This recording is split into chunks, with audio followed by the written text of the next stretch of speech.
चला तर आज आपण एक मस्त अशी रेसिपी पाहूयात, ती म्हणजे भरलेलं कारलं. भरलेलं कारलं करण्यासाठी कारली अशी छान अशी चिरून घेऊन त्यामधल्या बिया काढून त्यामध्ये मीठ भरून ते अर्धा तास ठेवायचं आहे. म्हणजे कडूपणा कमी होण्यास मदत होते. त्यानंतर हे कारलं थोडंसं उकडून घ्यायचं आहे 15 मिनटं, त्यामुळेही कारल्याचा कडूपणा कमी होण्यास मदत होते. मसाल्यासाठी साहित्य खाली दिल्याप्रमाणे आपण पाहू शकता. यामध्ये मी पांढऱ्या तिळाचा वापर केला आहे.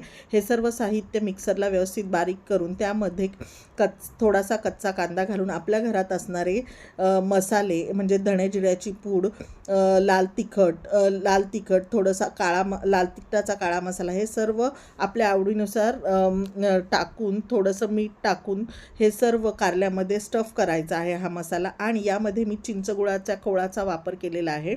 चिंचगुळाच्या कोळामुळे कारलं हे चवीसाठी अतिशय छान लागते.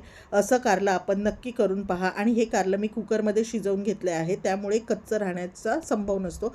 आपल्याला व्हिडिओ आवडला तर लाईक